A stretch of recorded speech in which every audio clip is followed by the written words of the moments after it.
asri ya, innal insana lafi husrin, demi waktu yang cenderung menuju ke malam, demi waktu yang cenderung pada satu kesudahan yang terakhir. Rekan-rekan sekalian perlu dipahami ya, tiga hal yang tidak akan pernah kembali ya. Waktu, ucapan, dan kesempatan itu tidak akan pernah kembali. Nah, walaupun bisa kembali itu beda warnanya rekan-rekan sekalian. Makanya wal asri innal insana lafi husrin. Demi waktu ya, demi waktu asar yang berarti demi waktu yang terus menuju pada garis malam. Innal insana lafi husrin. Sesungguhnya manusia itu udah ada dalam kerugian. Kan gitu rekan-rekan sekalian, kecuali mereka yang berarti kan watawasau bil haq watawasau bis sabr, yaitu mereka yang selalu saling mengingatkan, saling memberi contoh kepada jalan yang hak, jalan yang memberikan manfaat dunia dan akhirat, ya, dan watawasau bis sabr, dan saling mengingatkan supaya mereka tetap teguh pada tujuan dan bertahan pada tantangan. Nah, rekan-rekan sekalian, ya, hal yang demikian itu harus kita jalani ya, karena sekali lagi waktu itu tidak akan pernah menunggu kita. Apakah kita bingung dulu, apakah kita sedih dulu, apakah kita tidak mau dulu, itu tidak akan pernah menunggu kita. Yang jelas dan yang paling penting rekan-rekan sekalian, bagaimana menggunakan waktu ini seefektif mungkin. Hidup hanya sekali, jadi bikinlah hidup ini lebih berarti. Nah, kalau misalkan yang Mbah bilang rekan-rekan sekalian bahwa lamun jelema hirup geus nguasaan tilu dunya kan gitu ya, tilu buana, maka jelema eta bakal senang di dunia, senang di akhirat kan gitu. Jadi tilu buana disebut juga tiga segitiga emas rekan-rekan sekalian ya. Jadi yang disebut segitiga emas itu sama dengan tilu buana. Nuka hiji buana, saya ingatkan kembali kepada materi sebelumnya. Nuka hiji buana buni, nuka hiji yang nuka dua buana nyungcung, yang ketiga buana caak. Jadi kalau seseorang itu mau menguasai buana buni itu buana yang tidak terlihat. Buana yang tidak terlihat atau alam yang tidak terlihat. Maka orang tersebut harus melumpuhkan atau bisa menaklukkan alam yang tidak terlihat itu. Maka buana buni itu disebut juga pikiran. Maka siapapun orang yang bisa menguasai pikirannya dengan pikiran yang positif, maka orang tersebut itu sudah menguasai buana buni atau buana yang tidak terlihat ya. Nah, satu berarti kan tugas kita menguasai buana buni sama dengan menguasai yang namanya alam yang tidak terlihat sehingga tidak jadi menjadi terlihat gitu loh rekan-rekan sekalian. Kalau orang tersebut sudah bisa menguasai pikirannya, maka pikirannya tersebut akan menjadi sebuah kenyataan, berarti kan.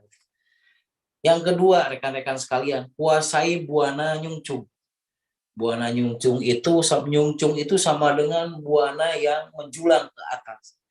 Jadi rekan-rekan sekalian, siapapun orangnya yang mau menguasai buana nyungcung itu sama dengan harkat dan martabat. Harkat dan martabat manusia itu akan terlihat dari ucapannya. Jadi rekan-rekan sekalian, bagaimana cara menguasai buana nyungcung? Yaitu seseorang itu harus menguasai omongannya atau ucapannya. Siapapun orang yang bisa menguasai ucapannya, maka dia akan menguasai buana nyungcung. Maka orang tersebut akan memperoleh harkat dan martabatnya. Tapi hati-hati, buana nyungcung ulah nepikeun ka nyungcung. Biasanya orang anu nyungcung rekan-rekan sekalian, nah maka harkat dan martabatnya itu tidak akan pernah teratasi ya. Jadi tidak akan pernah menimpa pada diri rekan-rekan sekalian. Jadi kalau seseorang ingin menguasai buana nyungcung, maka kuasai berarti bagaimana cara lisannya yang baik. Oke. Yang ketiga rekan-rekan sekalian, bagaimana cara menguasainya buana caang. Buana caang itu sama dengan buana yang terang. Jika seseorang itu mau menguasai buana caang, maka bekerjalah, maka orang lakukanlah apa yang dia bisa itu sama dengan beraplikasi. Ketika seseorang itu bergerak ataupun beraplikasi, maka orang tersebut akan bisa menguasai buana caang. Jadi biasanya begini rekan-rekan sekalian, orang nih biasanya kalau diam di rumah nggak ada pekerjaan, tepuku pekerjaan, bingung, akhirnya henteu caang, poek mongkleng buta rajin rekan-rekan sekalian. Tapi ketika orang tersebut itu mau beraplikasi ya, mau melakukan apa yang dia kuasai, pasti buana caang, pasti dunyana jadi caang gitu. Jadi bagaimana menguasai buana buni? Buana buni supaya kita itu rekan-rekan sekalian bisa nyumput buni di caang, bisa temong nemrak, berarti kan gitu. Nah, istilahnya kalau kita bisa menguasai pikiran kita, berarti kita bisa menguasai kepastian kita. Yang kedua, jika kita ingin tinggi harkat martabatnya, kalau kita ingin berarti buana nyungcung itu kita kuasai, maka kuasai ucapan kita. Bila kita ingin menguasai buana caang, maka kuasai aplikasi kita. Nah, berarti sama dengan rekan-rekan sekalian, tiga hal itulah yang disebut segitiga emas di dalam babad Sunda ya. Nah, jadi istilahnya segitiga emas itu harus kita kuasai. Bagaimana kita menguasai pikiran kita, bagaimana kita menguasai apa yang kita ucapkan, bagaimana juga kita menguasai apa yang kita lakukan. Maka segitiga emas itu adalah iman, rekan-rekan sekalian ya. Al imanu aklun bil qalbi wa iqrarun bil lisani wa amalun bil arkan. Iman itu adalah gelora hati yang yang menjadi ucapan, yang menggelora ke dalam ucapan dan menjelma menjadi setiap pelaku perbuatan. Oke, rekan-rekan sekalian, bagaimana kita menguasai waktu? Menguasai waktu, sekali lagi, kuasai hati kita, kuasai ucapan kita, kuasai apa yang kita lakukan. Berpikir positif kepada masa depan itu lebih baik daripada kita berpikir negatif ke masa depan. Berarti kan gitu. Kata kerjanya, berpikirlah positif supaya apa yang kita dapatkan itu positif di masa depan. Yang kemudian rekan-rekan sekalian, tersenyumlah untuk masa yang lalu Anda.